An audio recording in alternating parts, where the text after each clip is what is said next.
Pessoal,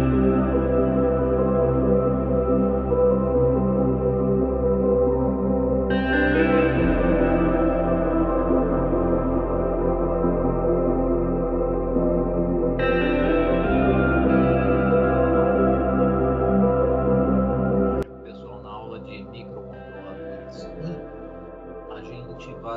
1, nós vamos falar aqui das memórias nos microcontroladores, tá? Então vamos entender hoje que memórias nós temos, que característica tem cada memória, né? A aula passada vocês viram bastantes características de memórias, né? Vamos ver se dá para aplicar na aula de hoje aí aquele conhecimento da aula passada aí, tá? Mas agora é uma parte de memória mais técnica referente ao nosso microcontrolador.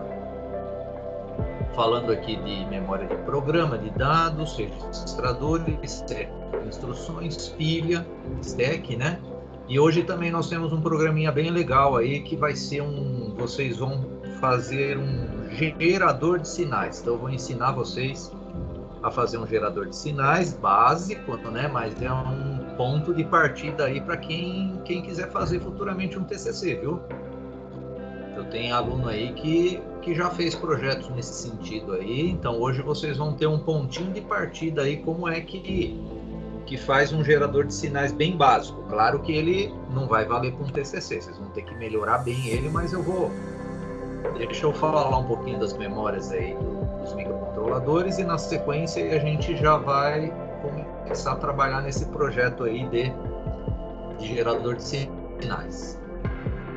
Então, as memórias nos microcontroladores PIC. Então, esse desenho vocês já viram em uma aula, né? Então, esse desenho aí, ele mostra claramente a nossa CPU, né? E do lado direito aqui tem uma memória de dados. Olha só, ela tem um barramento de 8 bits. E do lado esquerdo nós temos uma memória de programa de 14 bits de barramento, né? Na verdade, o barramento, essa ligação aqui, né, da memória com a CPU, eu tenho um barramento de 14 bits. A de dados, 8 bits. Teriam 8 linhas aqui, né, de comunicação da CPU com a memória aqui de dados. E essa característica da CPU, ela ter barramentos distintos da memória de dados e da memória de programas, isso aí significa que nós estamos usando a arquitetura Harvard, né? Então a Harvard que tem essa característica aí da gente ter barramentos distintos, né, na CPU para acessar a memória de dados e memória de programa, né? A arquitetura Harvard, já vimos isso aí, acho que lá na primeira ou segunda aula.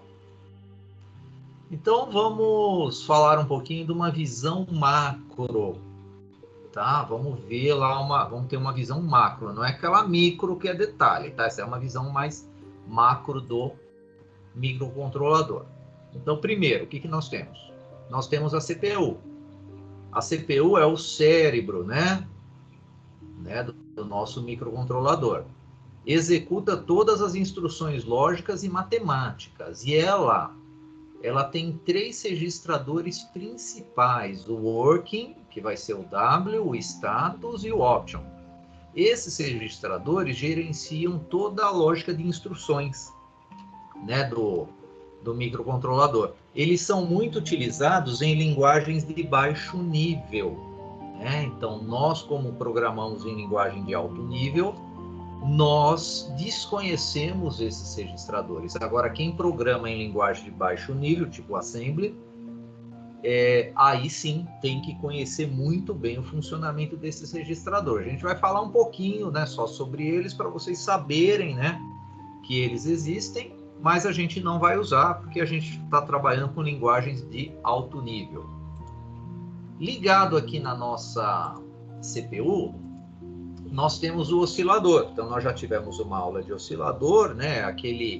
Ele sincroniza todos os circuitos, né, do nosso microcontrolador, não só da CPU, mas de todos os nossos circuitos. é o nosso cristal, né? Aquele cristal de 8 mega, mas podemos usar outros também, e tem outros tipos também de osciladores. Lá tem o RC, tem o cerâmico, né? Então tem vários tipos de osciladores, mas olha só, ele faz parte dessa nossa visão macro dos microcontroladores.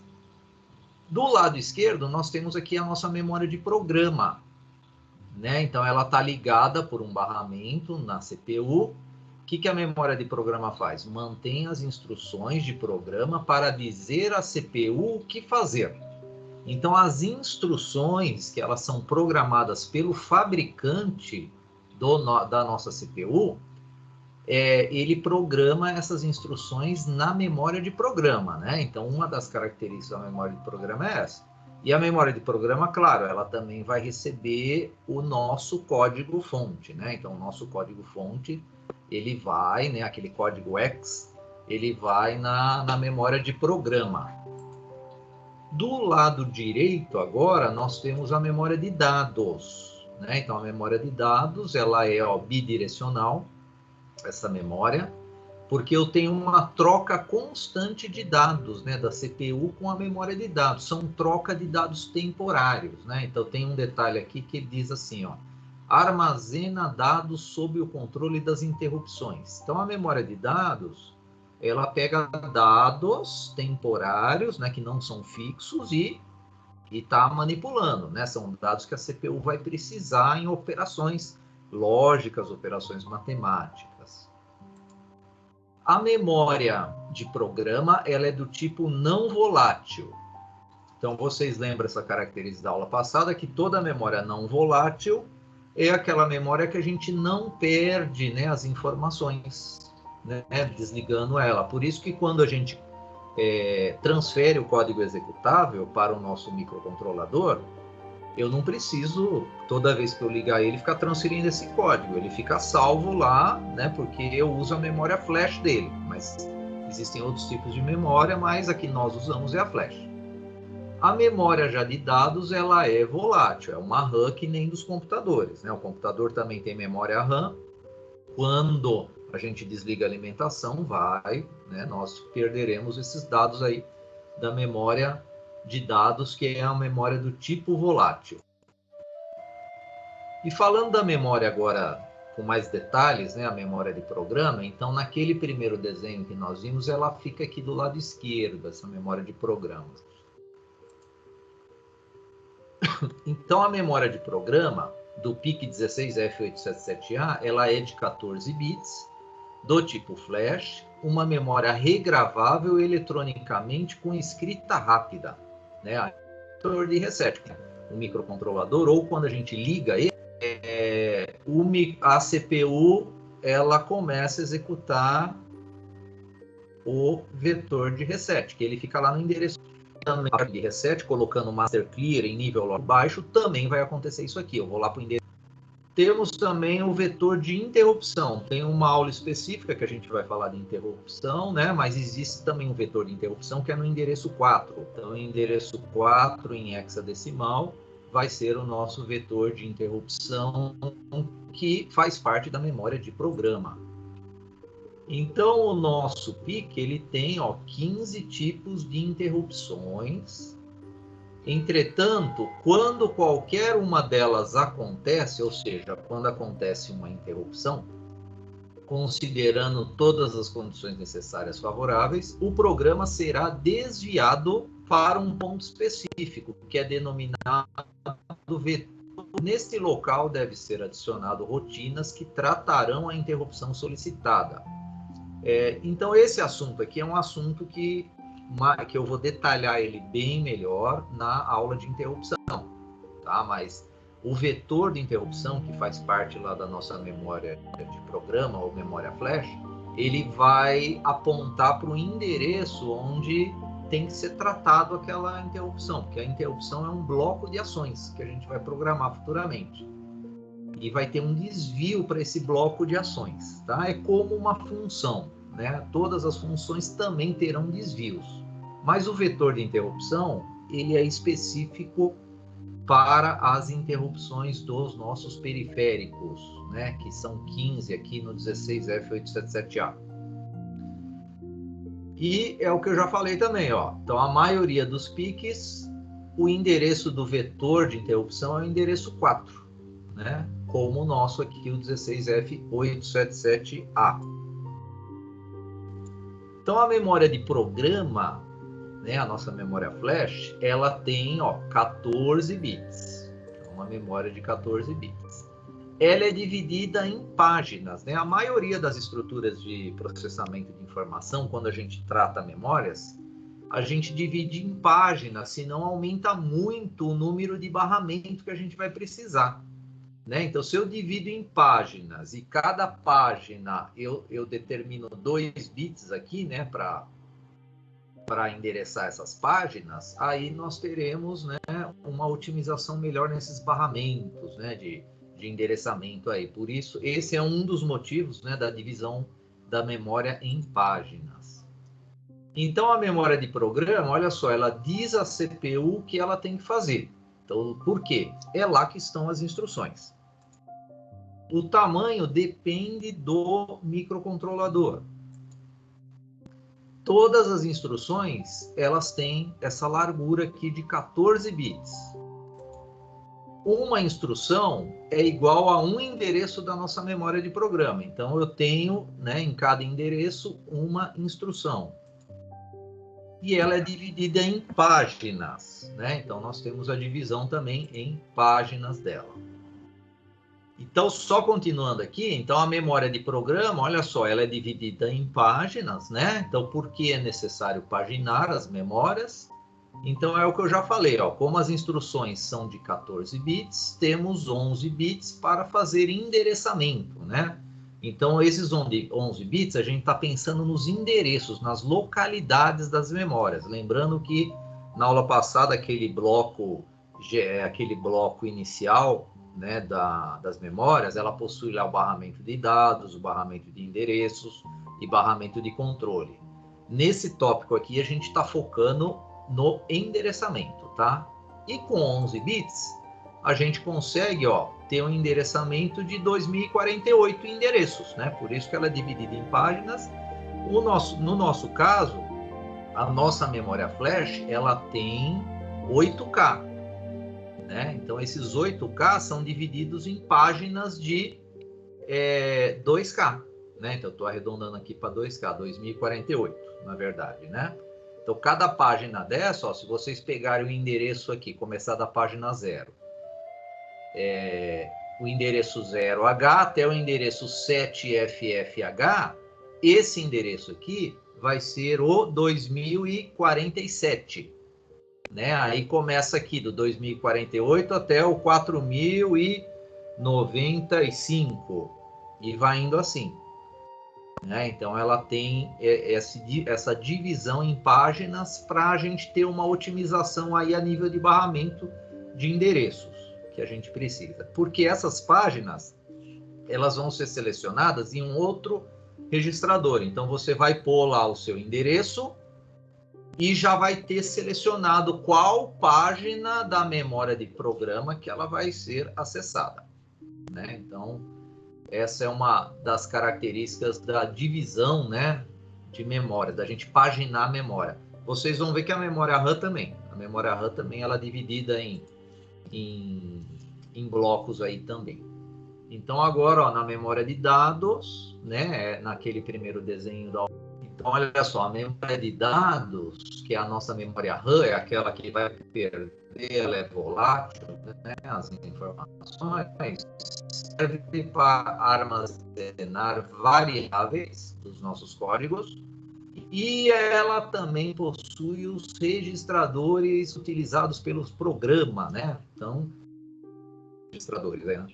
Nessa memória de dados, você vai ver que ela é dividida né? Então, ela é de 8 bits, ela é dividida a parte, os registradores já definidos pelo fabricante, são endereços já fixos, e a gente não consegue mudar.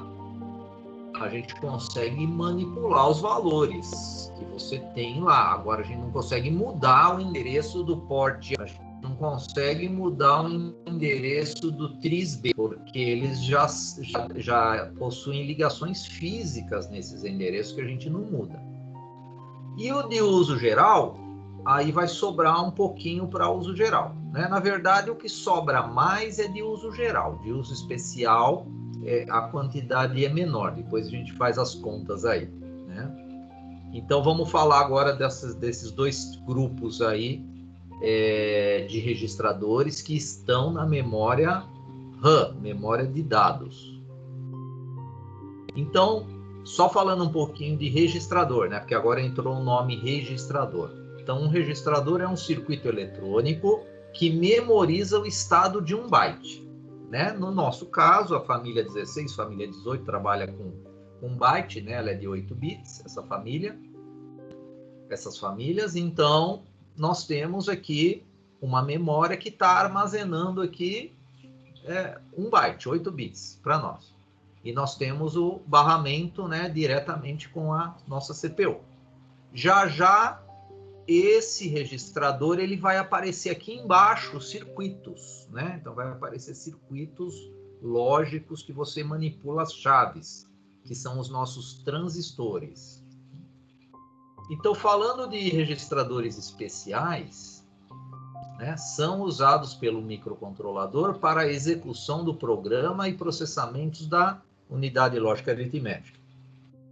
Esses registradores podem ser escritos e lidos tanto pelo usuário quanto pelo hardware e servem também para a configuração de muitas funções para a utilização dos periféricos, que é o que vocês já estão fazendo. Então, essa configuração de funções para a utilização de periféricos, vocês já estão fazendo isso. Quando vocês escrevem lá, TRIS-B igual a 255, pronto. Você fez uma configuração em um registrador especial. Cada registrador especial tem um endereço específico. O compilador permite o acesso direto pelo nome, né? Se a gente estivesse trabalhando em linguagem de baixo nível, eu ia ter que saber os endereços desses registradores. Agora, nós estamos trabalhando com linguagem de alto nível, quem se preocupa com isso é o compilador, né? O compilador tem que saber os endereços dos registradores. E a de uso geral agora. Então, é o segundo bloco lá da memória de dados, né? Registradores de uso geral. São áreas destinadas ao armazenamento de variáveis definidas pelo usuário para serem escritas e lidas pelo programa. Então, o nosso PIC possui 368 bytes disponíveis para uso geral. Então, portanto, nós, como programadores, não poderemos manipular mais valores de dados do que esses aí, né? 368. Por isso que a gente não pode ficar esbanjando, né, memória.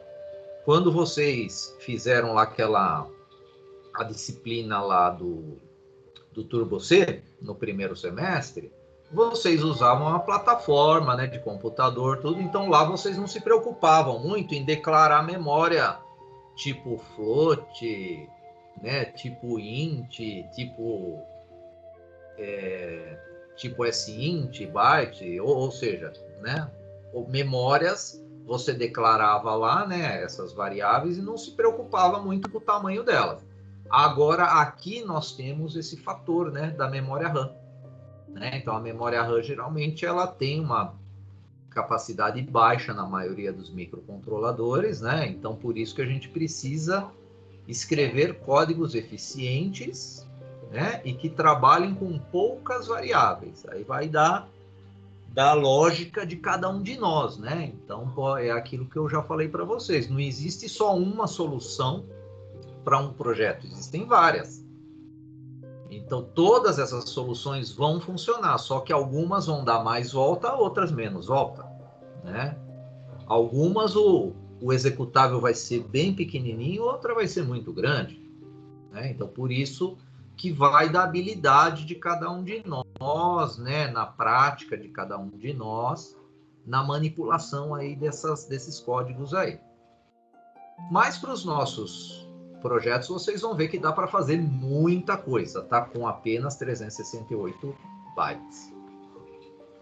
Então, ela é dividida em bancos, né? Então, nós temos aí 4 bancos também, a nossa memória de dados. A parte dos bancos, então, cada banco tem parcelas de especiais e parcelas de uso geral, né? Então, a memória de dados é dividida em bancos, depende do microcontrolador. Tem os 2 grupos que nós já falamos um pouquinho, né? Que os registradores especiais, que controlam os periféricos, e os de uso geral, né? Que armazenam as variáveis dos usuários. Então, nós teremos lá 4 bancos, e não existe assim, ó, é meio a meio, não, né? Então, tem uma divisão lá que o fabricante que determinou. Então, aqui nós temos os 4 bancos. Então, cada banco desse aqui, ó, que nem esse primeiro, começa no 000 e vai até o 07F.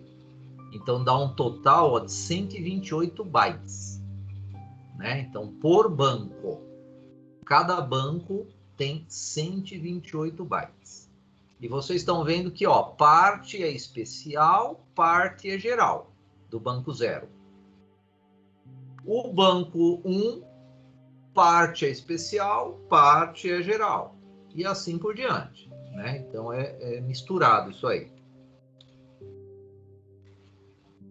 Então, bancos de memória. Por quê? Também, olha lá, com 14 bits, né? Por que dividir em bancos, né? É essa pergunta, né?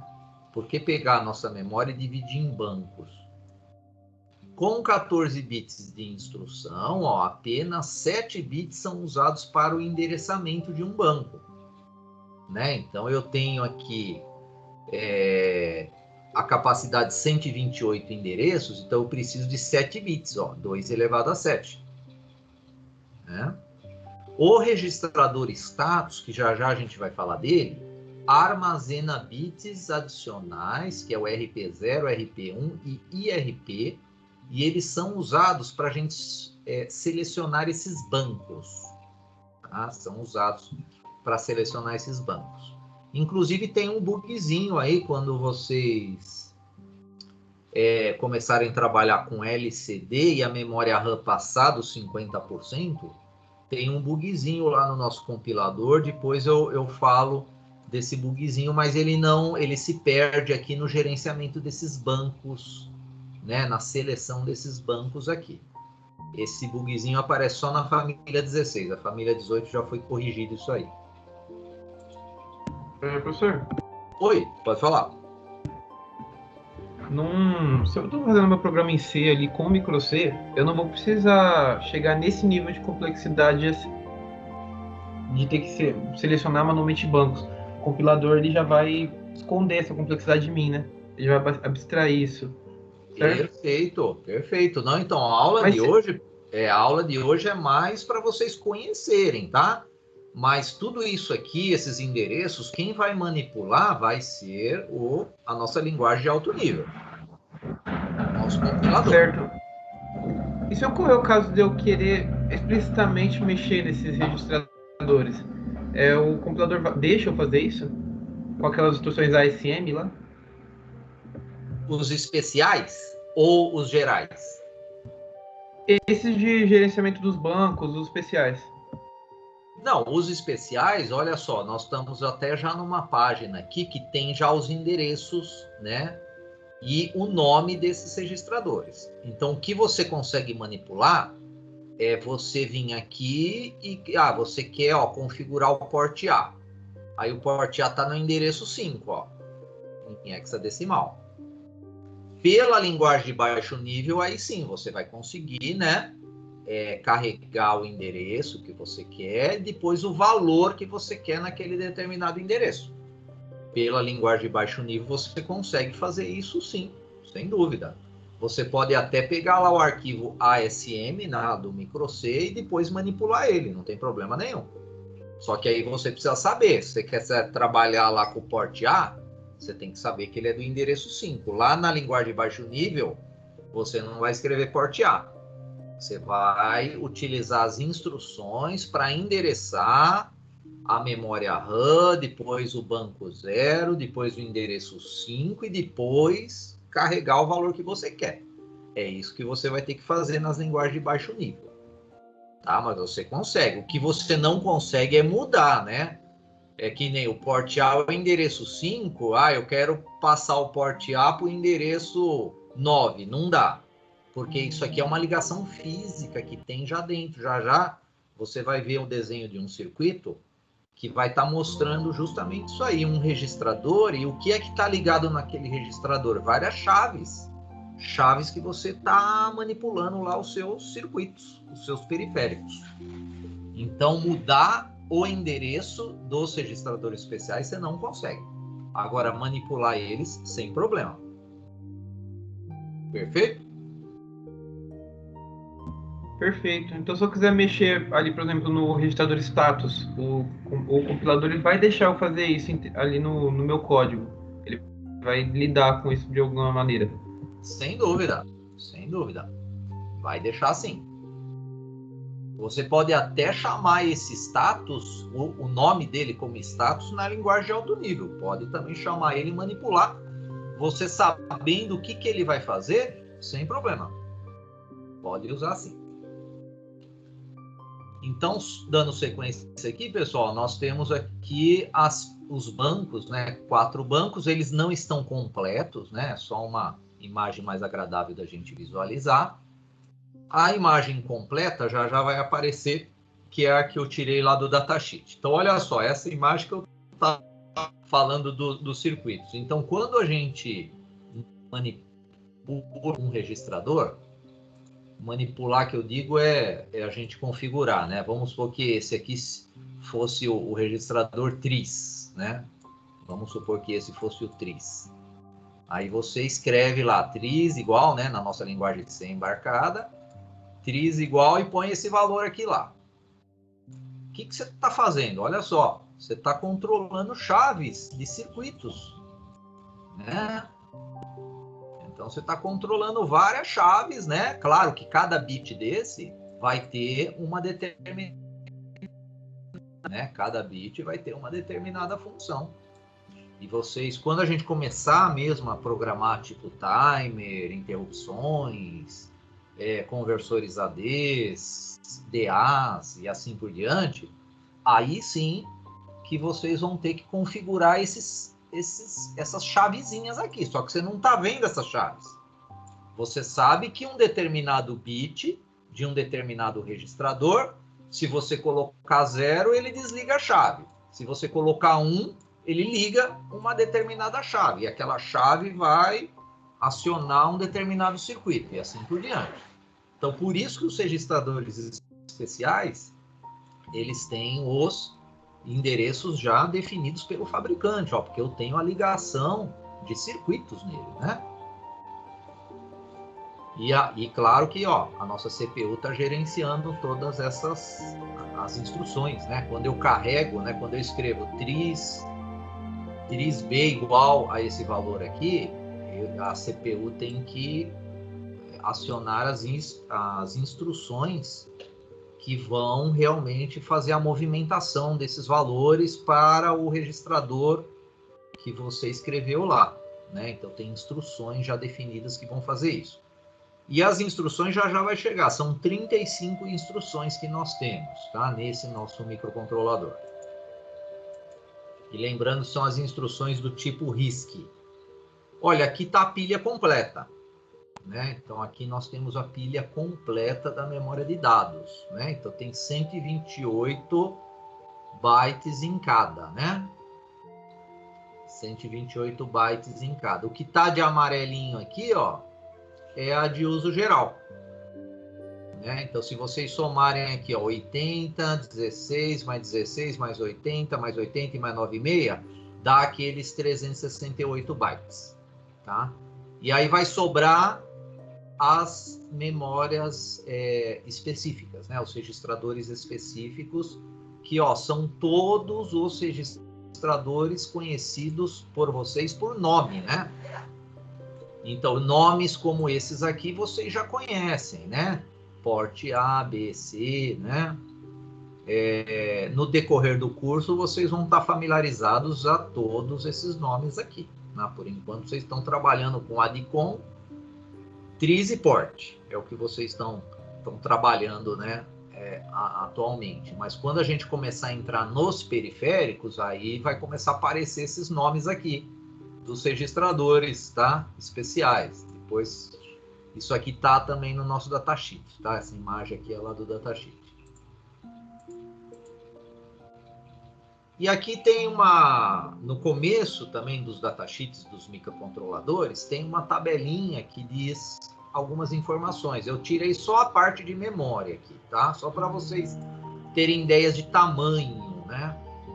Então, no caso do 16F877A, né, ele tem a memória de programa, que é a nossa flash. Né? Então, ela dá, a nível de instruções, que é a single word dele, 8K. Quando a gente fala 8K de memória, é a single word. Em bytes dá 14.3K. Olha a RAM. A RAM é essa aqui que está como SRAM, né? Ela é Static RAM. Ela tem 368 bytes. E nós temos também, nos microcontroladores, uma memória EEPROM, que é uma memória que não perde também as informações, né? De 256 bytes. Ela é muito boa para você armazenar dados assim, quando você tem um projeto que você desliga o equipamento e no dia seguinte, quando você vai ligar, você precisa dos dados do momento que você parou. Então, você vai colocar uma instrução lá para ir salvando esses dados na memória EEPROM. É bem legal aí o uso da memória EEPROM, ela faz parte da maioria dos microcontroladores. Então, só para a gente fazer uma comparação, então esse aqui é a família 16. Vamos pular para a família 18 agora. Então, vocês estão vendo 8K e 368 bytes e 256 de EEPROM. Então, vamos pular agora para a família 18. Olha só a família 18. O 18F4520 é um microcontrolador que a pinagem dele é idêntica ao 16F877A. Então, se você tem um kit montado no 16F, você pode aproveitar toda a estrutura de hardware só espetando, só tirando o seu 16 e colocando esse 18 no lugar, né? E olha só a vantagem, dobrou as memórias, a RAM mais que dobrou, né? Acho que quadruplicou aqui, ó, a SRAM dele. A EEPROM, mesmo valor, né? Então a memória flash dobrou de tamanho. A SRAM, que quadruplicou até um pouco mais aqui. E a EEPROM manteve 256 pela finalidade dela. E se a gente for ver preço, pessoal, se bobear, esse carinha aqui tá mais barato que o 16F877A. Tá? Então, ele pode estar mais barato que o 16F877A, o 18F4520, que tem a mesma pinagem do nosso. Outro que tem a mesma pinagem do nosso, da família 18, é o 4550. Né? Então, ele melhorou, a memória RAM dele melhorou mais ainda. Ó. Foi para 2048. Né? A memória flash manteve, né? A EEPROM também manteve. Então, nós estamos tendo aumentos aí de memória RAM. Né? E vocês vão ver que, dependendo do projeto, essa memória RAM ela vai fazer falta aí. Aí a gente tem que usar estruturas, como eu falei para vocês. Em vez de declarar variável declara variável na flash. Né? Aí a gente consegue melhorar o uso de memória RAM. Né? Aí vai do programador, né? Vai das habilidades do programador para fazer isso. Né? Esse aqui é interessante, esse 18F4550, todos os PICs de final 50, ele tem porta nativa USB. Então, quando a gente falar de comunicação, eu vou abordar mais esse assunto aqui dessa porta USB, tá? Ah, mas e o microcontrolador que não tem porta USB? Não tem problema, a gente usa os conversores, né? Os FTs 232, né? Ou o Max 232, né? Então tem uns 6 aí que vão emular, porque hoje a comunicação é toda USB, né? A maioria dos computadores, né? Comunicação serial nós quase já nem temos, né? Só os computadores antigos que têm porta serial, né? O padrão 232, o RS-232.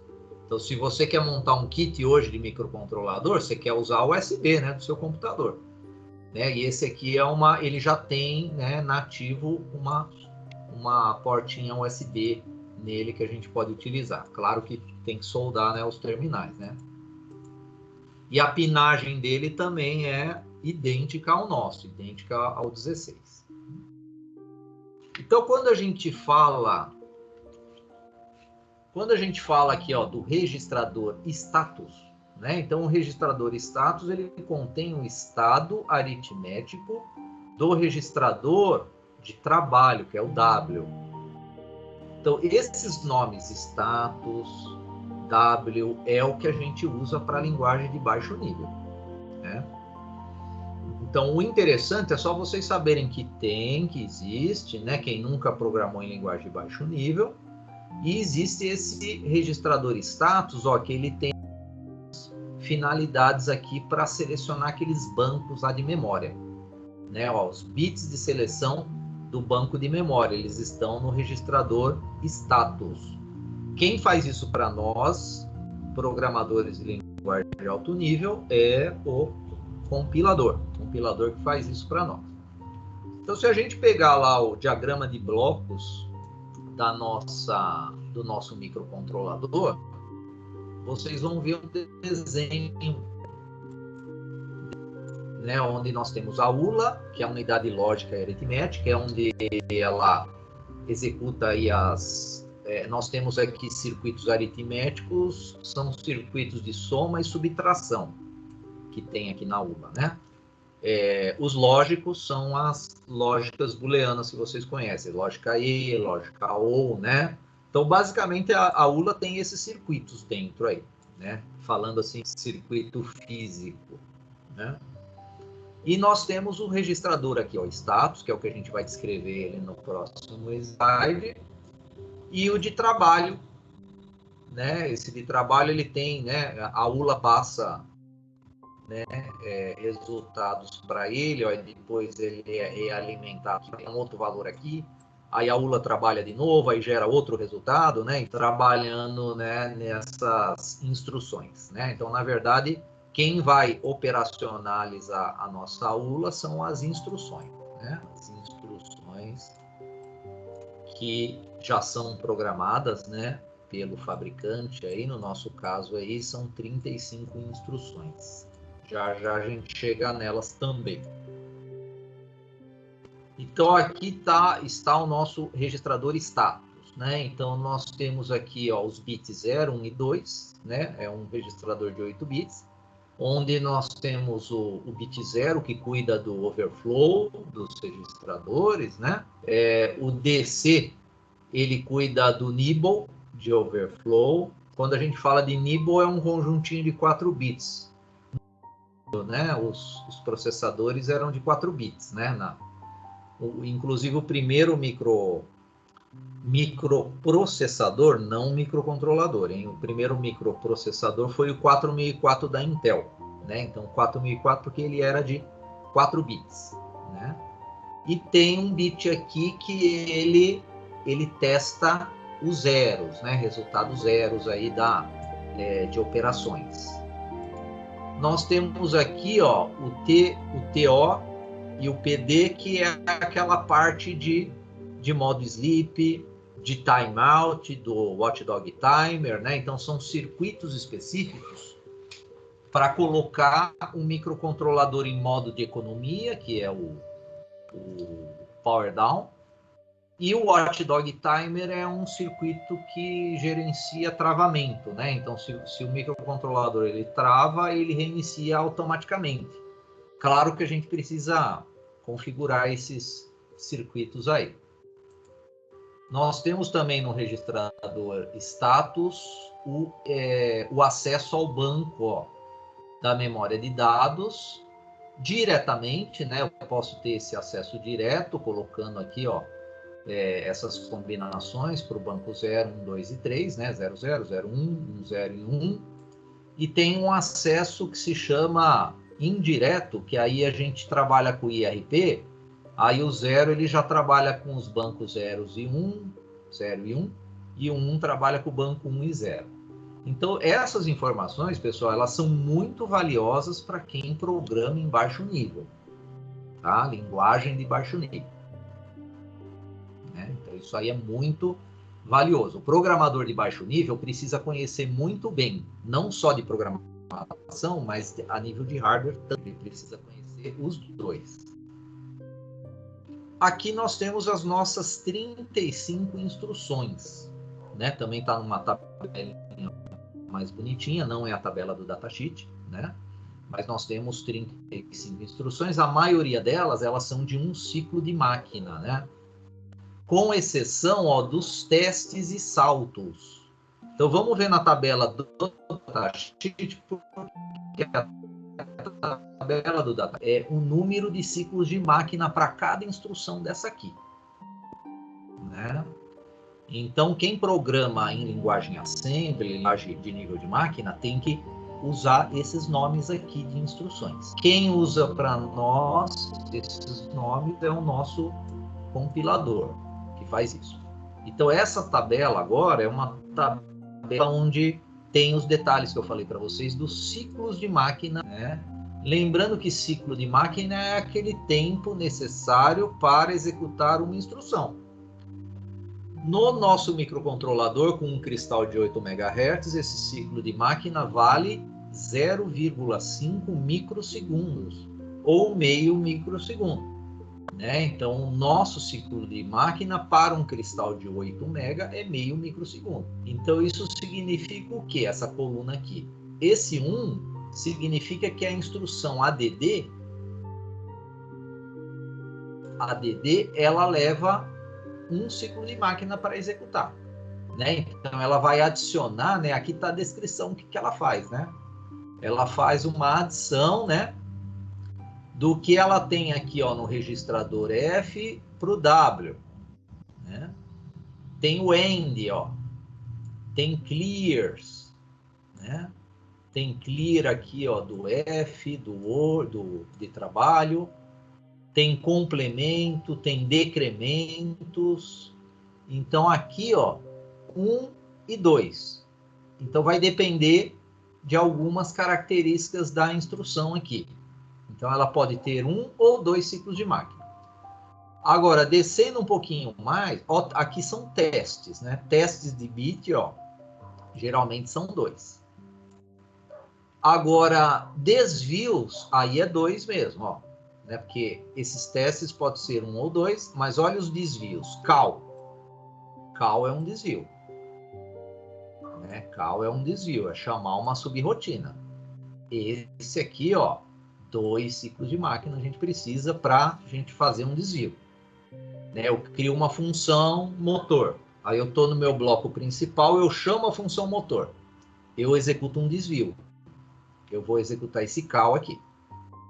Lá na linguagem alto nível, você vai escrever o nome da função e ele vai desviar para o nome da função. Na linguagem de baixo nível, né, o nosso compilador vai usar o call para fazer isso aí. Goto também, ó. Goto, vá para, né? Goto vem lá do Basic, né? As primeiras linguagens aí de programação, o Basic, né? Já tinha lá o Goto. Então nós temos ó, o Rectify. O Rectify a gente usa, eu vou falar muito dele na aula de interrupção. Ele retorna ao ponto de saída daquela função.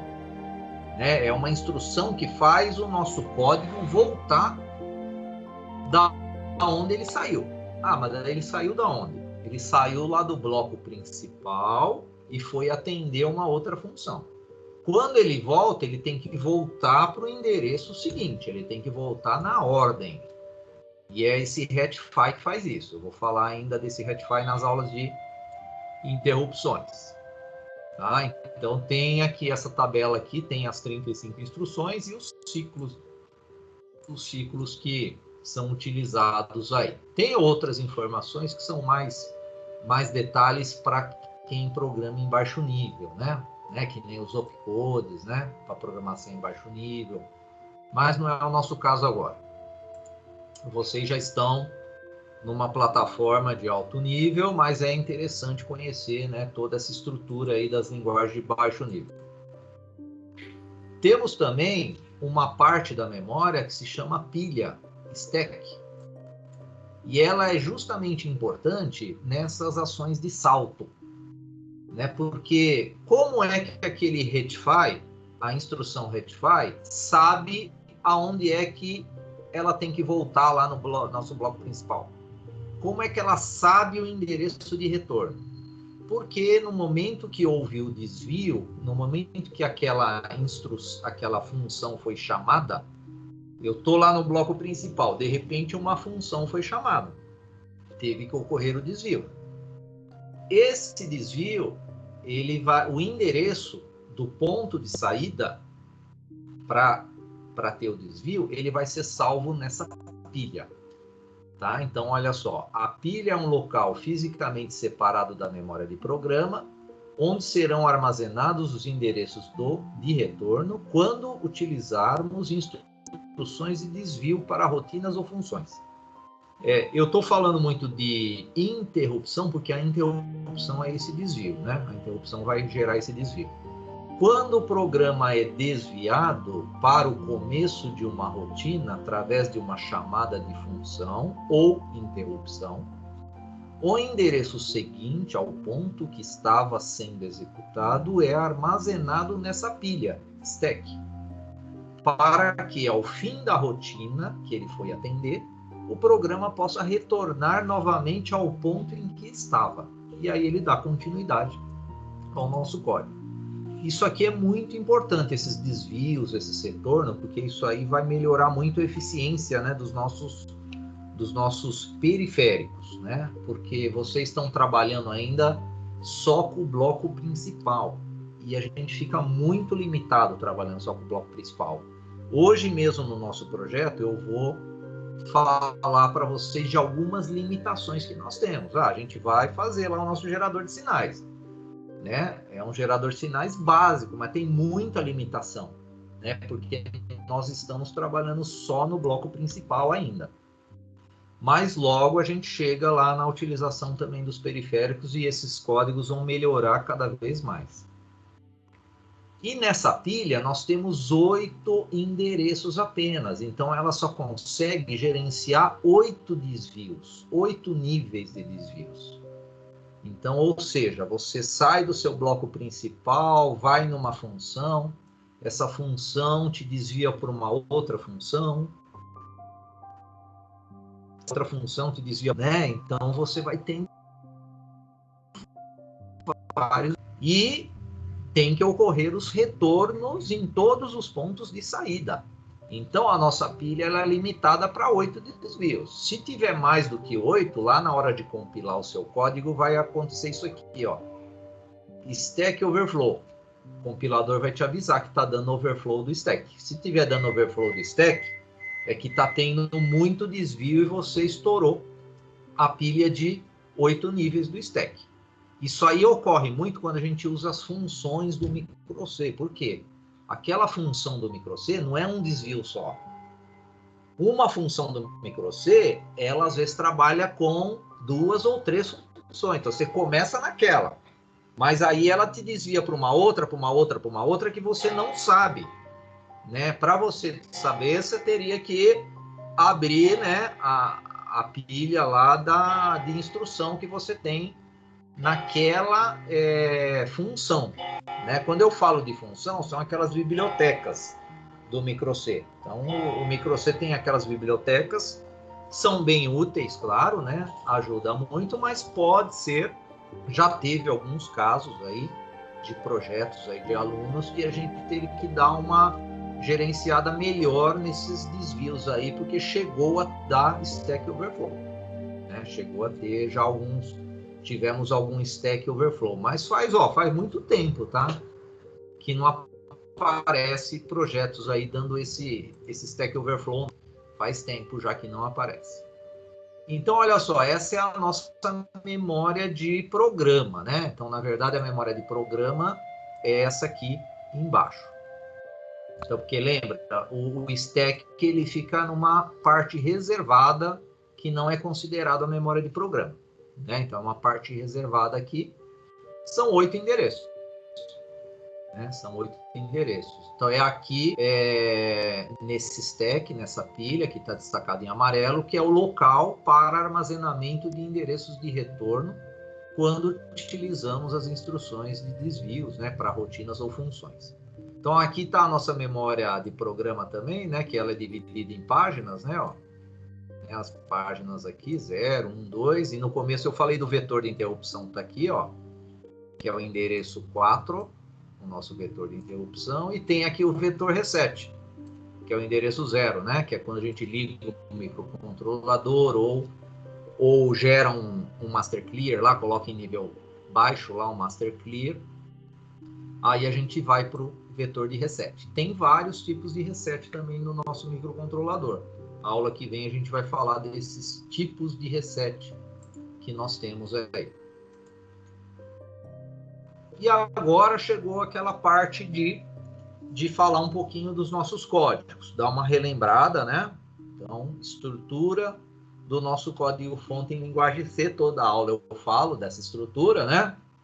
Então, eu creio que está ficando aula a aula mais fácil aqui a manipulação da linguagem C, pessoal. Então, a ideia é que vocês trabalhem bem aí, treinem bem essa parte de linguagem C. Hoje em dia, a eletrônica ela é baseada em microcontrolador, né? Projetos, pessoal, quando vocês forem lá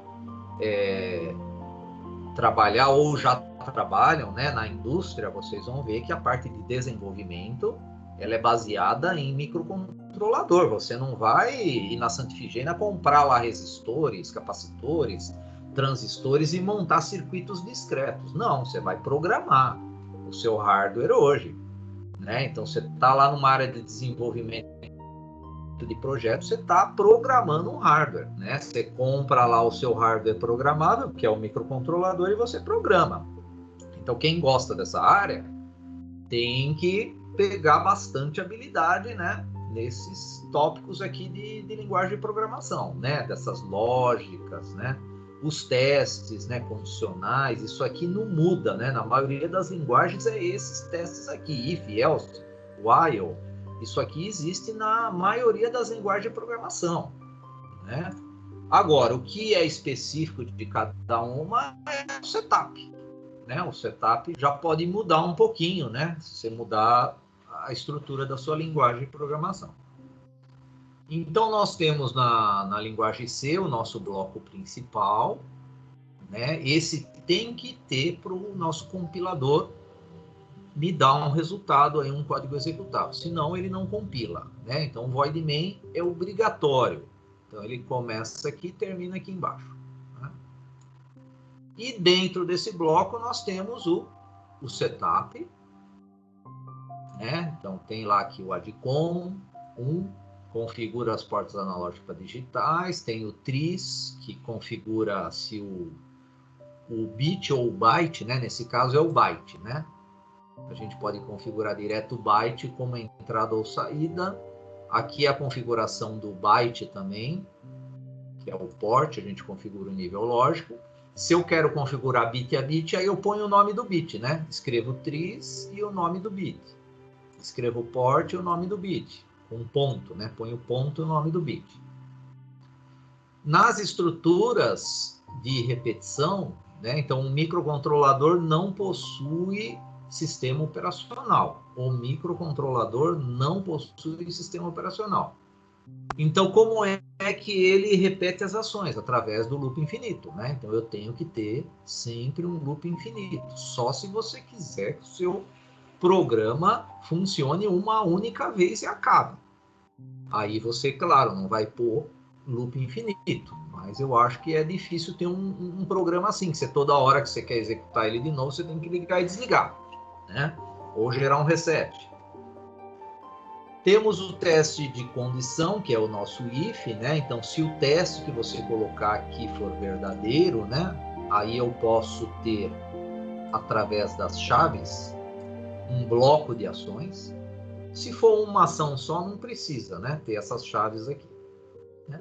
As chaves é quando eu quero várias, né, ações, várias ações.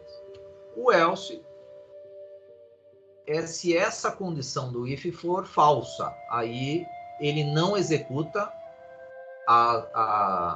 o bloco verdadeiro, ele vai para o bloco falso. Aí ele executa também as ações do bloco falso. E também, nesse bloco, se tiver apenas uma única ação, não é necessário pôr as chaves. Né? Essa estrutura de dar usar tabulador, né? Porque vocês estão vendo que a gente começa aqui, né, com o alinhamento aqui, ó, do void main. Depois a gente vai dando uns tabzinhos, né? Então, para ir separando, né? Aqui, isso aqui ajuda na visualização do código, dos blocos, né? Que nem o while. Então, pela tabulação aqui do while, você já sabe, né? Ó, o while tá aqui, nesse bloco aqui. Ó, o if tá nesse aqui. Porque eu já falei para vocês que a gente poderia escrever todo esse código em uma única linha.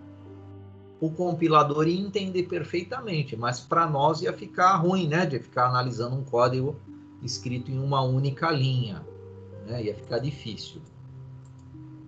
Temos também as ligações.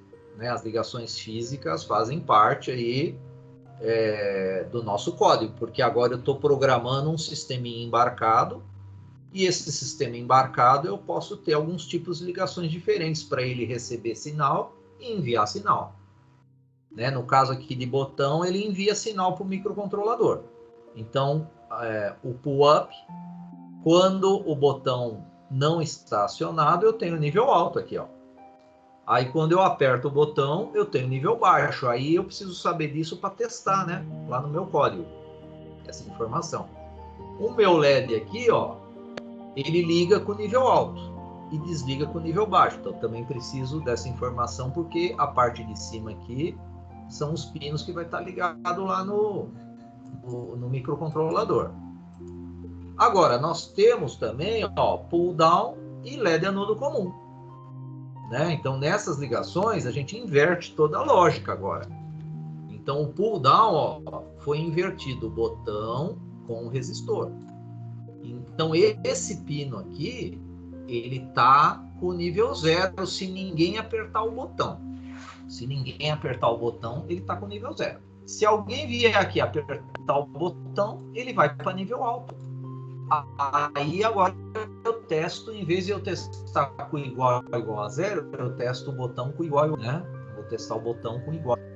E o LED anodo comum? O LED anodo comum confunde mais ainda. Porque geralmente nas aulas digitais vocês sempre aprenderam que LED ligado é 1 e LED desligado é 0. Agora aqui para o nosso LED ligar eu tenho que pôr 0 no pino.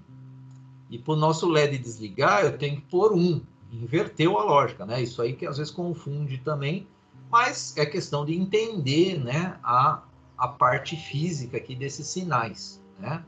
São até ligações bem simples, né? Mas às vezes confunde mesmo, né? Tá confundindo. E começando a falar agora no nosso projeto de hoje. Então vamos entender a nossa função vDelay. Então essa nossa funçãozinha vDelay, vocês conhecem a delay sem o V, né? Vocês conhecem só essa aqui, delay underline ms. Agora eu coloquei um Vzinho aqui. Então, olha só, a função delay que vocês têm usado, vocês colocam uma constante aqui, ó. Alguém já tentou colocar uma variável aqui dentro? Então, se alguém tentou colocar uma variável aqui, ela não funciona para variável. Né? Então, você tem que manter um valor constante aqui. Se ao longo do seu código você quiser mudar aqui, você não consegue.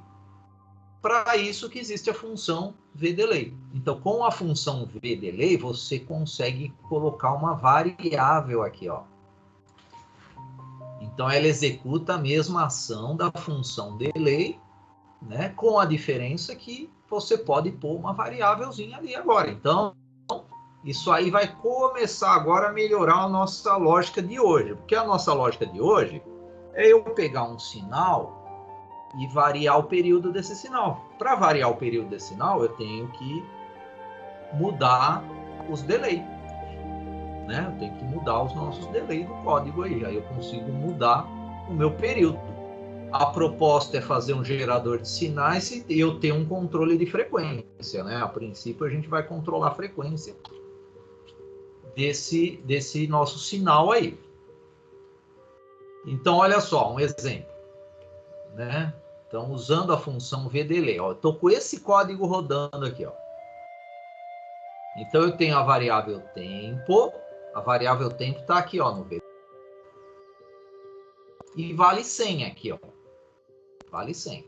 É como se eu tivesse um valor fixo aqui, né? Esse código ele está travado no 100.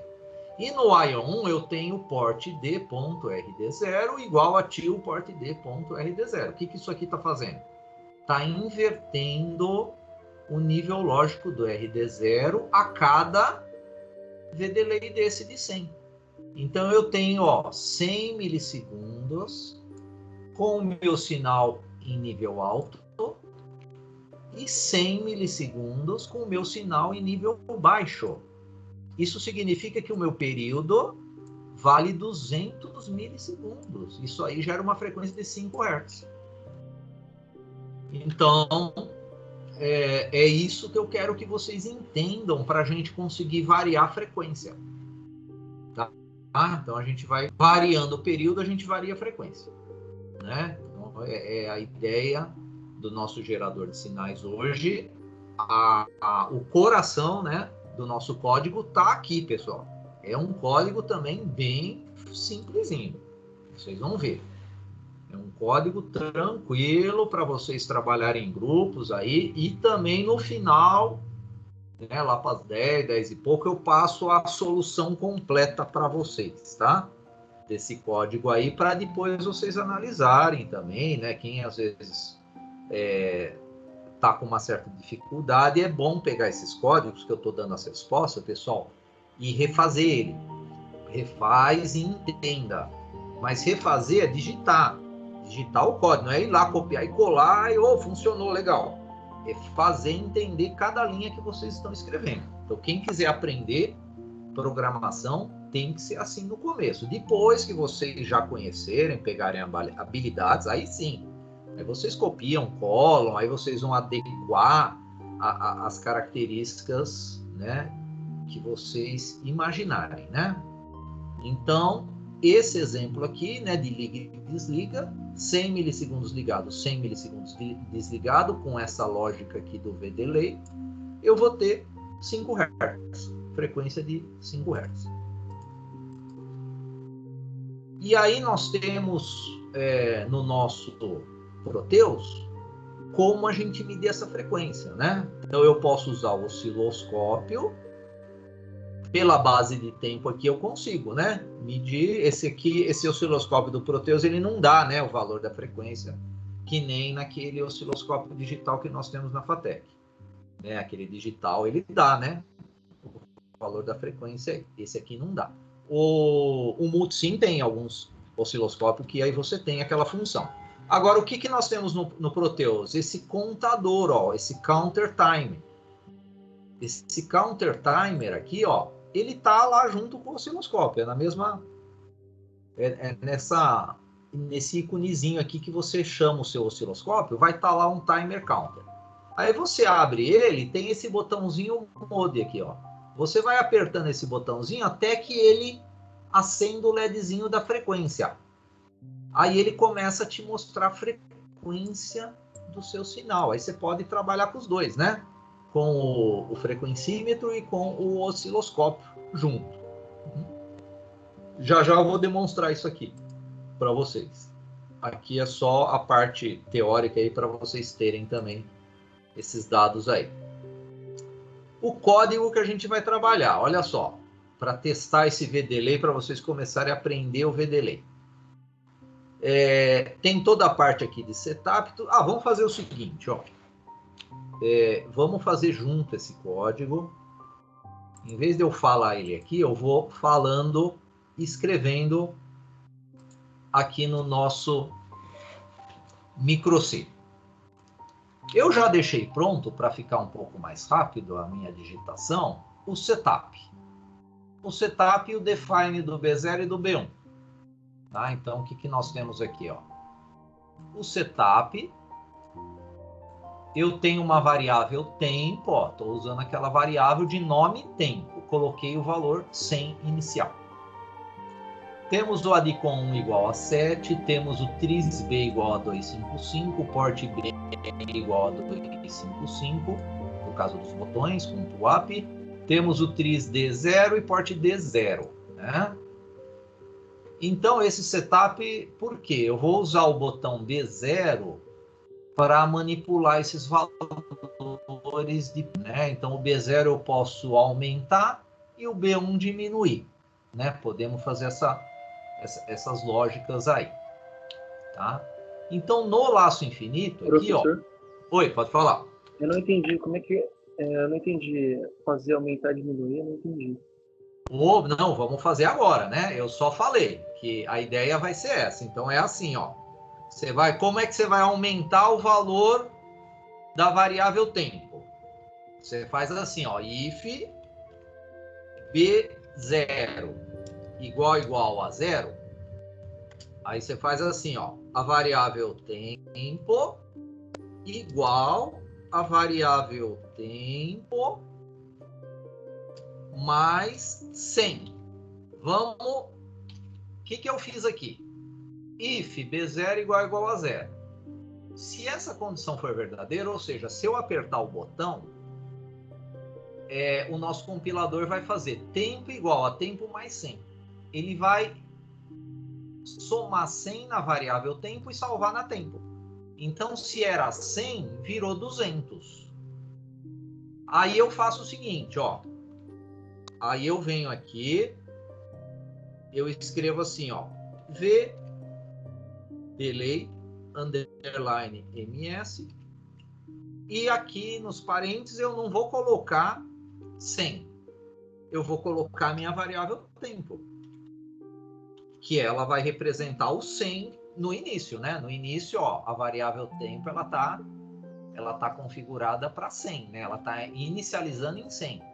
Porque eu coloquei, ó, unsigned int tempo igual a 100. Eu criei uma variável do tipo int, do modificador de tipo unsigned, que é sem sinalização, ou seja, ela só armazena números positivos, porque eu não vou colocar número negativo no VDelay, ele não aceita. E o int é porque é de 16 bits, eu posso chegar a valores até 65.535. Né? Nessa variável aqui, ela vai aceitar até 65.535. Né? Então, olha só, essas lógicas que eu quero que vocês aprendam. Se eu apertei o botão, eu incremento a variável tempo de 100 unidades fazendo isso. E aí, eu tenho o VDelay aqui que tem essa variável tempo aí. Então, o delay aqui que era 100 passou a ser 200, esse delay aqui.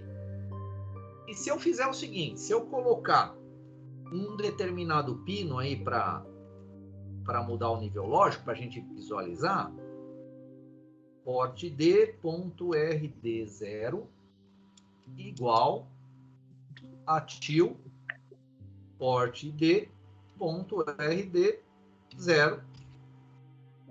Então, essa ação aqui do port D.RD0 igual a til port D.RD0 vai ficar invertendo o nível lógico a cada valor da variável tempo. Quando eu ligar, vai estar 100. Quando eu ligar, vai estar 100. Pode falar. Então, por exemplo,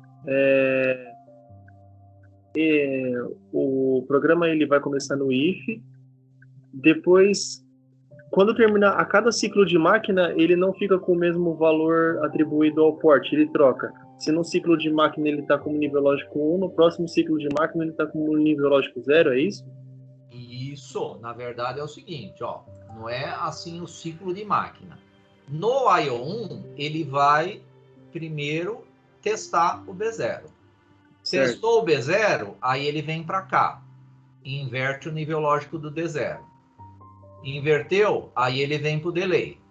Depois ele volta e faz tudo de novo. Aí ele testa de novo o if, inverte de novo o RD0, espera novamente aqui no delay e volta. Ele fica nesse loop infinitamente. Certo, mas a cada vez que ele faz esse looping, o pino do... o valor do nível lógico do RD, ele muda. Uma hora é 1, uma hora é 0, certo? Isso, perfeito. Porque esse till aqui é a função not. Certo. É a função not aqui, ó. Né? Isso aqui é um not, é um não. É um não lógico. Esse till aí. Por isso que ele está invertendo. Essa aqui é a ação da porta lógica não. Esse tiozinho que eu coloquei aqui na frente. Aí ele inverte o bit RD0.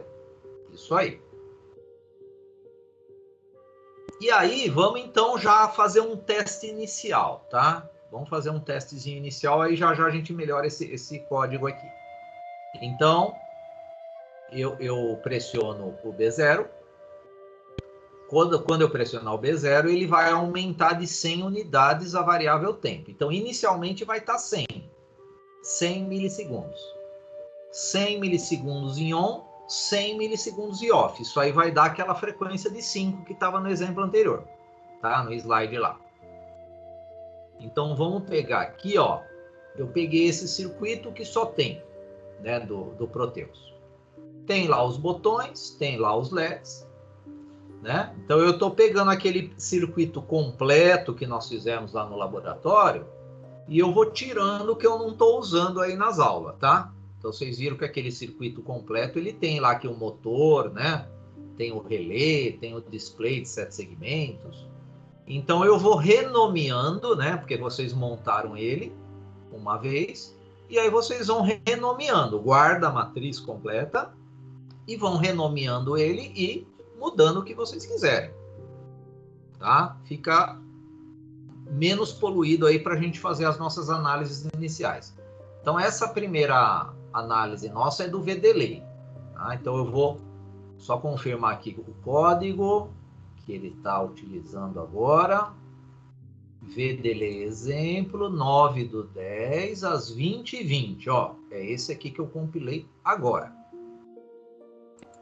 Então, vamos iniciar aqui. Eu tenho aqui, ó, o nosso frequencímetro. Ó, se vocês derem 2 cliques na edição de componente, ó, tem Operation Mode. Operation Mode, vocês têm lá os modos de time, de frequência, de count. Vocês vão selecionar o frequência com ele no modo de stop. Com ele funcionando no modo de play, né? Aí vai ter aquele botãozinho lá que vocês vão selecionar. Aqui, ó. Vou deixar aqui. O Proteus, ele costuma, às vezes, dar uma travada aí, né? Na minha fala, na imagem, eu deixo um tempinho a mais aí até ele atualizar. Mas não sei se vocês estão visualizando o nosso osciloscópio. Ele está com a nossa ondinha quadrada. O frequencímetro ele tá dando 5 aqui, né? Então, nós temos 5 Hz. Ele está medindo. Vamos apertar o B0? Então, eu vou apertar o B0 uma vez. Olha só, o tamanho da minha onda já aumentou. Por quê? Eu aumentei o período. Se eu aumentei o período, a frequência diminuiu. Então, eu tenho agora, em vez do meu VDelay, a variável tempo estar com 100, ela está com 200 agora. Vamos fazer a conta com 200 para ver a frequência qual que é? Ó. Então, eu vou pegar a calculadora do Windows. Só que eu não vou pôr 200, eu vou pôr 400, né? Porque é 200 ligado e 200 desligado. Então, eu vou ter 400 mili exponencial 3 menos. Vou fazer o inverso. Deu 2,5 Hz. Ah, mas por que o nosso frequencímetro está dando hora 2, hora 3? Porque ele não tem essa precisão da vírgula.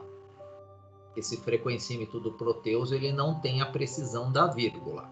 Mas a frequência atual agora é 2,5 Hz. Vamos apertar de novo. Então aumentou mais agora, ó, o tamanho do meu tempo de on e o meu tempo de off. Então agora, ó, ele caiu para 1, 2. Então ele estava 200, deve estar 300 agora. Vamos fazer o cálculo dessa frequência aí. Então eu não vou usar 300, eu vou usar o dobro, que é 300 ligado e 300 desligado. Então é 600. 600 milissegundos. Exponencial 3 menos, faz o inverso. Ó, agora está 1,6, 1,7 Hz. Por isso que hora está 1, hora está 2 aqui o nosso frequencímetro. O osciloscópio ele dá uma precisão melhor, né, no valor aí da nossa leitura. E aí eu posso ir aumentando, né? Claro que o nosso botão agora vai chegar a um certo delay que você vai apertar o botão aqui, ele não vai funcionar mais ou vai demorar, né, para te dar uma resposta. Que nem, olha só, eu aperto agora o meu botão, ele não tá já me dando a resposta. Por quê? O delay tá travando no momento que eu pressionei o botão. Meu código tá parado no delay no momento que eu pressionei o botão. Por isso que eu falei que esse código, pessoal, ainda tem que ser melhorado muito, claro, né? Mas como a gente vai trabalhar com frequências mais altas, então vocês vão ver que vai até que funcionar legal para um rangezinho de frequência aí, né? Não precisa pôr o delay do bounce, hein, pessoal? Se pôr o delay do bounce, tem que somar esse tempo aí também, ó. Outro problema. O VDelay já está gerando um debounce. Né? O VDelay já gera o debounce. Se você colocar mais um delay lá de debounce no bloco principal, aí você mata a sua frequência. Por isso que eu falei que esse nosso código ainda tem que ser melhorado muito quando a gente trabalhar com os periféricos aí, no caso um timer, né? A gente teria que trabalhar com o timer para ter um valor bem mais exato aí de controle aí de frequência. Então vamos melhorar esse nosso código, não nesse nível que eu estou falando, mas no seguinte, ó. Então vocês entenderam que se eu aperto o D0, aumenta o tempo. Ele vai aumentando. Então eu vou repetir essa lógica aqui para diminuir o meu tempo. Então, pressionando o B1. Se eu apertar o B1, igual a 0, eu vou fazer assim, ó. Tempo igual a tempo menos 100. Ah lá. Ah, mas eu não estou colocando as chaves aqui. Por que não precisa chave? Porque é uma ação só que eu estou querendo aqui, né? Quando eu pressiono o if, isso aqui, tempo igual a tempo menos 100, é uma ação. Então eu posso não colocar as chaves. Tá? Não estou colocando as chaves. Agora vamos pensar no seguinte. Esse if do B1, se eu ligo o microcontrolador, o tempo está com 100. E aí se eu pressiono o tempo vai para 0. E o VDelay não aceita o 0 aqui. Então a gente precisa limitar os nossos valores. Como que a gente limita os valores máximos e mínimos? Isso aí vocês vão usar também. Essa limitação de valor de frequência. Tá? Vocês vão usar ela também. Como é que eu limito um valor mínimo para a minha variável tempo? Eu uso o if também. Ó. Eu faço assim, ó, if, a variável tempo, ó, escrevo tempo. Se ela for menor do que 100, ou seja, ela tendeu a ir lá para o 0. Se ela for menor que 100, o que eu faço? Eu faço tempo igual a 100, mantém ela no 100. Então, esse if aqui, ele está limitando limitação do valor mínimo da variável... Professor? Pode falar. Então, no caso, quando o senhor coloca esse if da limitação, a variável chega a decrementar, mas quando ela chega nesse if, ela volta Já volta valor pro normal. 100. Isso é coisa de um ciclo de máquina, é meio microsegundo. O nosso simulador nem vai perceber isso e nem o seu kit físico ia perceber isso também. Você não ia ter condições de ver, porque é um tempo muito baixo. Vamos limitar também um valor máximo. Como é que eu limito o valor máximo? If, mesma lógica. If tempo. Aí eu aconselho vocês o seguinte, né? Não olhar para o código e pensar o que muda, né? Porque eu sei que muitos olham para o código que o professor faz e fala assim, pô, o professor ele falou que é um código parecido, então eu vou fazer parecido e vou tentar mudar isso, tentar mudar aquilo. Não, aí você não está entendendo nada. Vocês têm que entender a lógica. Não adianta, né? Falar assim, o professor falou que é parecido com isso aqui, então eu vou copiar isso aqui e tentar ir mudando. Não, você não vai tentar nada, você vai já ir fazer. Né? Você já vai ir fazendo, analisando a sua lógica. Então, que nem agora eu quero limitar num valor máximo. Então, eu faço assim, se a variável tempo for maior, sei lá, do que 1000, aí para no 1000. Tempo igual a 1000. Aí, eu limitei agora o valor máximo. Deixa eu pôr aqui, aproveitar aqui o nosso Ctrl+C, Ctrl+V.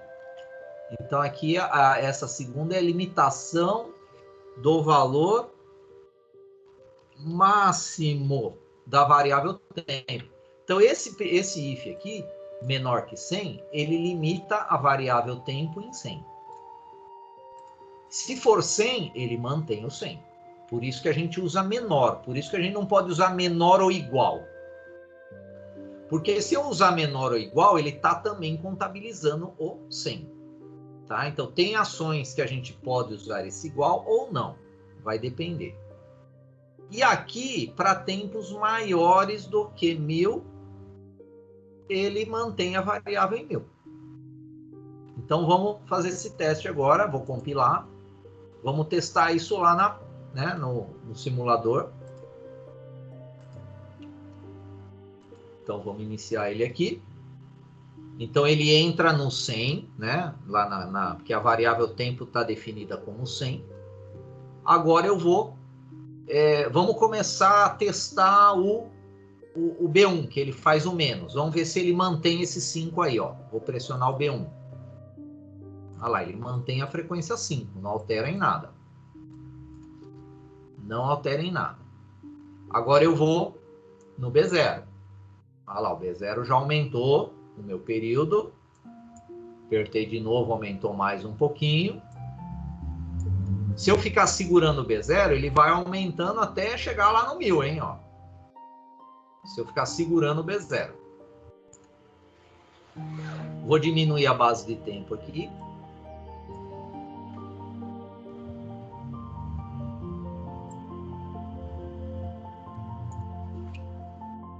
Então, eu estou trabalhando agora com 0,2 milissegundos por divisão aqui. Né?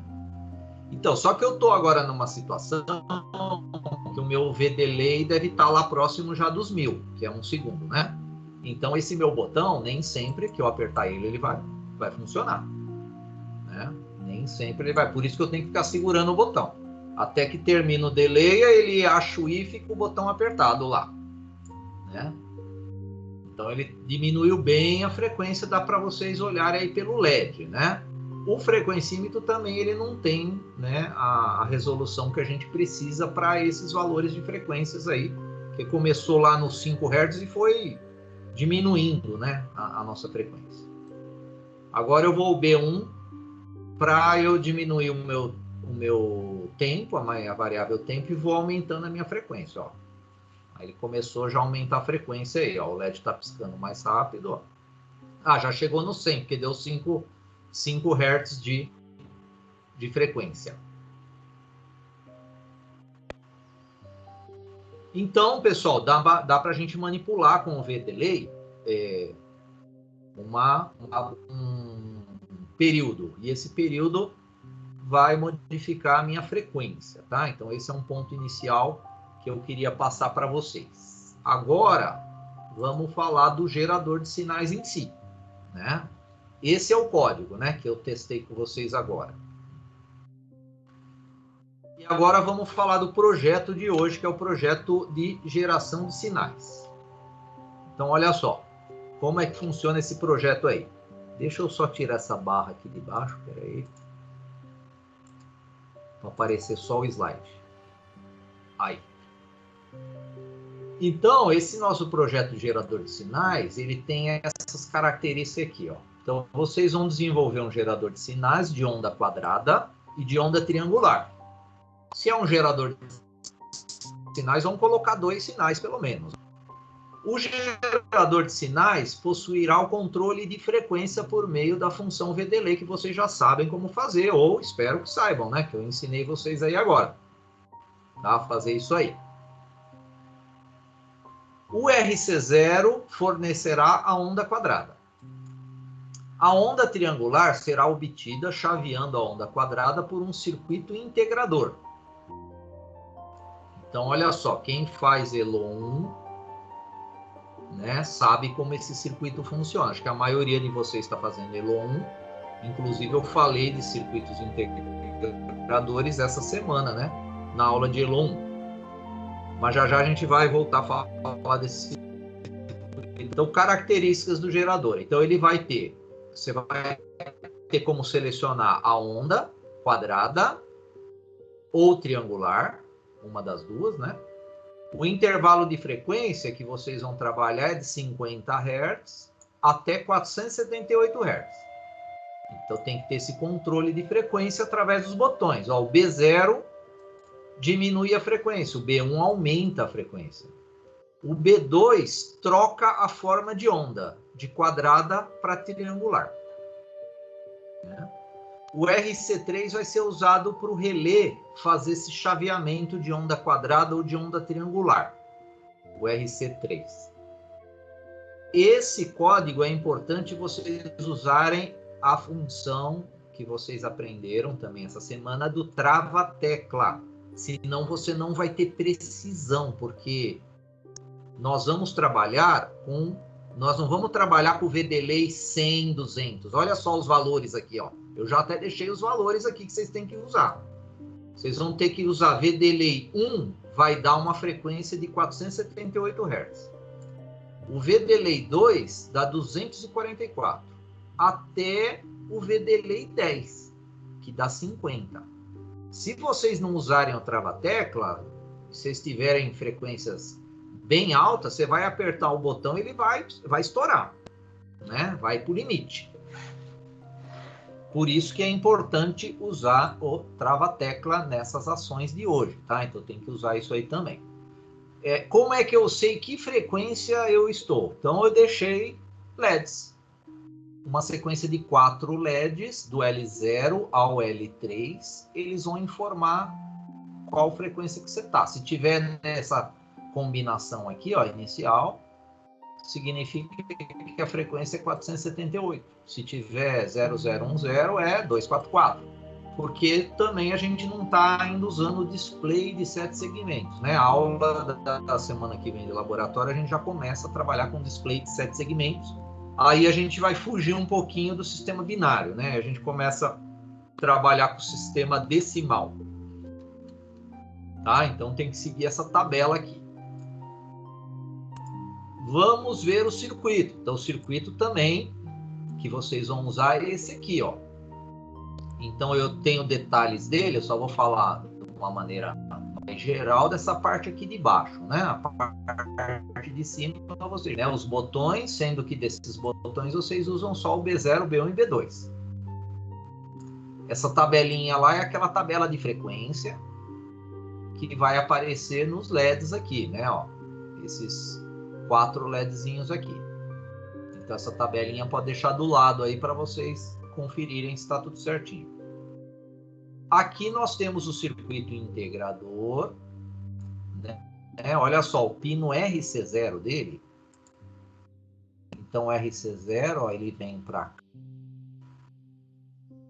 o integrador e ele vem para cá também, ó.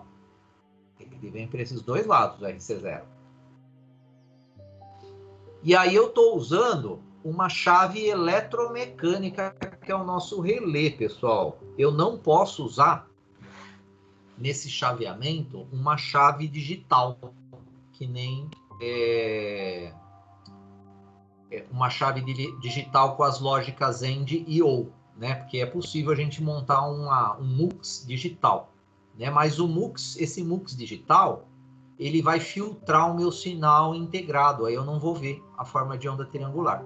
Então eu tenho que usar essa chave triangular, essa chave eletromecânica que vai ser o nosso relé. Esse relé vocês vão controlar ele pelo pino RC3. Então a hora que apertar o botão B2, vocês vão manipular esse pino RC3. Porque ele que vai escolher onda quadrada pelo RC0 ou onda triangular para vir aqui para a saída. E a saída a gente vai visualizar no osciloscópio. O RC0 do frequencímetro é só para vocês medirem a frequência, só para saber se vai bater a frequência aqui com o que está sendo pedido. Então, e vamos detalhar um pouquinho esses circuitos. Tem uma imagem maior aqui deles, espera aí. Então, o circuito integrador, né, que eu creio que a maioria de vocês faz Elo 1. Então, é esse circuitinho aqui, né? Então, tem a nossa fonte simétrica, tem o nosso capacitor aqui, ó. Só que eu estou usando um outro valor de capacitor para a gente ter uma frequência de corte baixa, tá? Então, esse capacitor aqui, se eu não me engano, vai dar uma frequência de corte de 16 Hz. Por quê? Para o nosso circuito integrar, eu tenho que ter uma frequência bem maior que 16, para ele começar a integrar. Né? Então, não adianta eu pôr 16 e começar com uma frequência de 16, ele não vai integrar nada. Tem que ser uma frequência bem maior que a frequência de corte dele. Para esse 1 microfarad aqui, 1 microfarad, se eu não me engano, dá 16 Hz essa frequência de corte. Depois vocês façam esse cálculo aí. Temos aqui o sinal do RC0, que é a nossa onda quadrada, e o sinal integrado, é esse aqui que vocês vão ver. O que não existe é o controle do ganho ainda também, tá, pessoal? Por isso que esse circuito é um circuito simples, é mais para vocês pegarem habilidade na linguagem C, né? Pegarem também habilidades aí nos circuitos eletrônicos, né? Mas esse circuito ainda tem muito que melhorar, porque o ganho vai mudar em função da impedância capacitiva aqui. Vocês vão ver isso aí. Outro detalhe, eu tive que colocar um offset aqui, ó. O que é essa fonte aqui contínua? É um offset para deslocar o nosso sinal aqui para o lado negativo da onda quadrada. Sem esse offset, você não vai ter esse lado aqui, ó, negativo da sua onda triangular. Depois vocês façam esse teste aí. Né? Se eu não tiver esse offset, o lado negativo aqui vai sumir. Esses picos negativos aqui, ó, da onda triangular some. Depois façam esse teste aí. Esse offset, por que 2,5? Porque o nosso pique, ele liga, quando ele liga a minha saída, ele vai para 5 volts. Quando ele desliga, ele vai para 0. Esse offset vai fazer com que eu tenha 2,5 e menos 2,5 nessa minha onda quadrada aqui. Tá? É por isso que tem essa bateriazinha aqui para gerar esse nosso offset aí no sinal. Tá? Depois façam o teste. Essa aqui é a simétrica, né? A fonte simétrica é para fazer a alimentação do operacional. Aqui que eu estou usando o 741 mesmo. Né? Então tem aqui em si, o pino 4 é o menos 12, ó. É esse aqui. O pino 7 é o mais 12. Né? Tem que ter aí a alimentação simétrica dele também, ó, com 2 baterias positivas de 12 que eu fiz, tá? Então, é aquela ligaçãozinha lá de simetria das nossas baterias. Temos aqui, ó, o nosso seletor de forma de onda, porque gerador de sinal tem uma saída, né? O gerador de sinal ele tem uma saída e tem um botãozinho, se aperta, escolhe a forma de onda, né? O gerador de sinal é assim, tem um botãozinho, tem uma saída e um botãozinho que você aperta, escolhe a saída de onda. Então, por isso que nós temos essa saída output, vai ser a saída do nosso gerador, e aqui no RC0 vai ser a onda quadrada, né? E no tri, a onda triangular.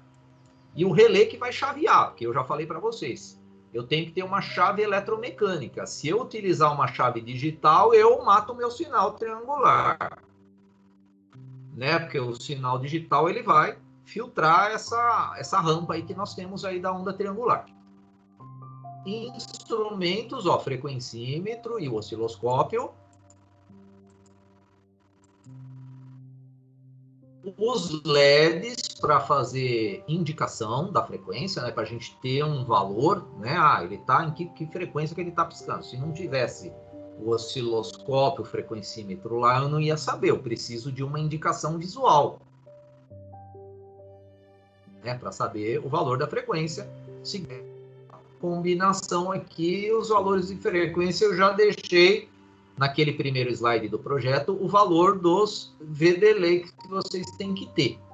Mas aqueles valores que eu coloquei 1, 2, 3, 4, 5, vocês vão criar uma variável, hein, pessoal? Cria só uma variável e essa variável que vai incrementando ou decrementando, né? E o incremento e o decremento vai gerar essas frequências aí. Tem um questionário aqui no final que fala sobre a parte teórica de memórias, mas esse questionário não precisa me entregar nada, pessoal. É só para vocês depois estudarem aí, darem tentar responder mentalmente, né, para ver se realmente entendeu esses assuntos de hoje, ou responde mesmo no caderno aí para fixação, seria só para fixação essa parte aí. E agora vamos fazer uma demonstração desse nosso gerador aí para ver como ele funciona, né? Então o nosso gerador, deixa eu fechar esse que eu demonstrei o VDLE, e vamos pegar aqui o nosso projeto. Ó, o circuito que está lá no material é esse aqui.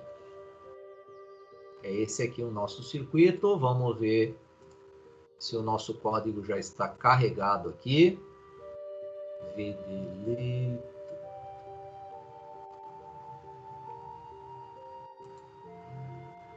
Espera um pouquinho, acho que... Ah, não, tá certo. Projeto gerador de sinais. É esse aí. Então eu vou dar um playzinho aqui. Então o nosso osciloscópio, deixa eu colocar ele nessa posição que ele só fica com os 4 LEDzinhos aqui de informação de frequência, tá? Deixa eu só colocar aqui centralizar mais o meu traço. Então eu estou com o meu gerador de sinais, de funções aí funcionando, onda quadrada. Temos a combinação 1010 e 1010 é 50 Hz. Ó, o frequencímetro está provando os nossos 50 Hz. Vamos mudar a forma de onda? Para mudar a forma de onda, olha, é o B2. Vamos pressionar o B2 aqui, ó. Pressionei o B, a frequência tem que manter a mesma, né? A frequência não pode mudar. E olha só, nossa ondinha triangular, né? Até que ela tá bonitinha aí, né? Pode alterar aqui a base de volts por divisão, né? Então nós temos aí a nossa forma de onda triangular. Vamos aumentar a frequência, ó. Aumentar a frequência é o B1. Olha lá, pressionei o B1, ele foi para a combinação 1001. Foi para 55 Hz.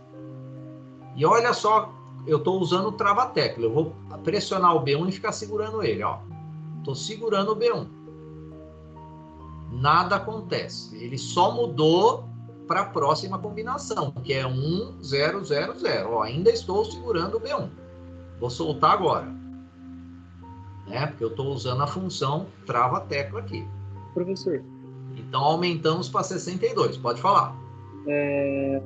No frequencímetro, a saída triangular não teria que estar ligada também para mostrar a frequência? Olha, como eu estou usando a nossa base de frequência principal é a onda quadrada, não é necessário. Se você quiser, você pode pôr. Aí você pega um outro frequencímetro e põe. A frequência vai ter que ser a mesma. Tá? Certo. É que esse frequencímetro aqui, ele está trabalhando com sinal de clock. Eu não sei a sensibilidade lá para a rampa, como que ele vai ser. Mas a frequência do seu circuito, com a forma de onda integrada, vai ser a mesma, né? Então, o integrador, ele não muda a frequência do sinal. Tá? O integrador não muda a frequência. Tá? Por isso que eu estou pegando uma frequência de onda quadrada, que esse frequencímetro aqui, ele foi desenvolvido para trabalhar com onda quadrada.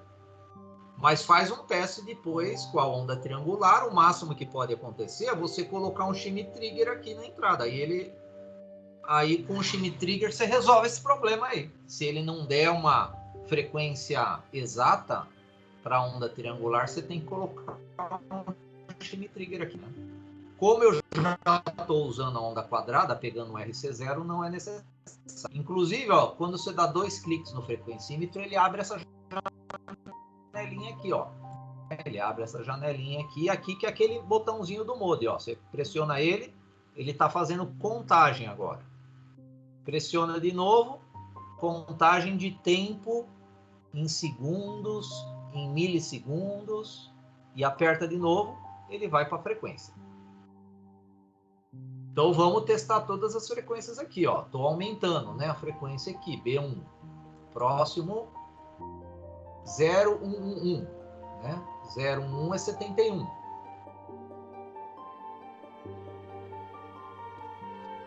Olha lá, atualizou aí para 71. Demora um pouquinho, às vezes, para atualizar, né? Depende também, acho que, da máquina, do processamento. Vamos lá. Mais uma vez o B1. Foi para 82, 83, mais uma vez. Então você vê, o botão tá legal, pessoal. Por quê? A gente tá trabalhando com frequências altas, então o botão não vai ter problema daquilo que eu falei de responder, tá? Nesse nosso caso aqui, porque o V-Delay que vocês estão usando é de 1 a 10. Então é uma frequência que não tem como você dar um clique aqui e ele não responder. Tá? Então, olha lá, um cliquezinho que eu dou, ele já me responde. Não tem um delay alto que vai impedir o teste do meu botão enquanto ele está no delay, porque esse delay é bem pequeno. Então, já estamos no 164, 00 Vocês estão vendo que tem um problema, né? Esse circuito, que o ganho está diminuindo conforme eu estou aumentando a minha frequência. Vou mudar aqui a escala de volts por divisão. Então vamos... chegamos na última, né? 478 Hz, olha só. Podemos aqui manipular aqui a nossa escala, né, do osciloscópio. Mas então eu tenho aqui o controlezinho da frequência, né? Eu estou aqui, na onda triangular. Se eu pressionar o B2, ele muda para a quadrada. Só que a quadrada agora eu tenho um ganho maior, né? Então, vou colocar aqui na escala de 1 volt por divisão. Aí aperto o B2 de novo. Lá, o relé aciona e vai para a onda triangular. Então eu tenho... Na verdade, pessoal, os geradores de funções, eu tenho uma frequência base, uma forma de onda base. E aí eu manipulo essa forma de onda com os nossos circuitos, integradores, diferenciadores. Eu posso colocar nível DC, tirar nível DC. Então, por isso que eu falei, esse projetinho aqui, quem gosta de instrumentação, abre um campo legal aí para vocês pensarem aí em projetos no futuro aí para vocês, até para um TCC de vocês, tá? Então é aquilo que eu falei. Esse semestre vai ter um TCC de um grupo aí. Quando a gente definir lá a data da defesa, eu vou convidar vocês, que é de um ohmímetro. Eles fizeram um ohmímetro digital, né? Usando, claro, o microcontrolador. A maioria dos TCCs são microcontrolados, pessoal. Então, do nosso curso, 99% de projeto que eu vejo lá de TCC só usa microcontrolador. Então, vamos voltar aqui, ó, pressionando B0. Então, vou pressionando B0, ó, e ele responde muito bem, ó. Se eu seguro o B0, ele só aciona uma vez, porque eu estou usando o trava-tecla. Por isso que nesse projeto, o trava-tecla é muito interessante. É muito interessante ter o trava-tecla nesse projeto. Professor, um TCC feito para aquisição de dados vai na mesma linha? O que seria a aquisição de dados, trabalhar com redes, o que é? Não, o senhor falou do professor Emerson, que ele faz a leitura de tensões e correntes. Ah, tá. Ah, você tá sabendo disso aí por causa de micro 2, né? O professor, que eu estava no início, o professor tinha comentado. No início você estava lá em micro 2, eu costumo falar isso em micro 2. Não, Não, aqui, leitura de sistemas embarcados de aquisição de dados, ele serve para gama de projetos. Se você criar um sistema embarcado para ler tensão, para ler corrente, com isso você já pode criar diversos aspectos de pesquisa. Aí você cria defasagem, consumo, faz análise de qualidade de rede, né? Então, a aquisição de dados é bem interessante, né? Aí você pode ter também como aquisição de dados, tem temperatura, umidade, campo eletromagnético, né? Aí, tudo isso é aquisição de dados. É que o professor tinha falado isso justamente para um TCC, né? Também, não. Então, quem não tem ideia de TCC já vai pensando, vê o que mais tem afinidade, vê o que pretende aí trabalhar, que nada melhor do que você fazer um projeto que você goste, né? Então, nada melhor que você estar estudando algo que você gosta, que você está fazendo um curso que se identifica com você, né? Então, nada melhor que isso, nada melhor que você estiver trabalhando, né, numa empresa que você gosta do fato. A ideia é isso, não é impossível. A ideia seria essa, né? Aí todo mundo acaba...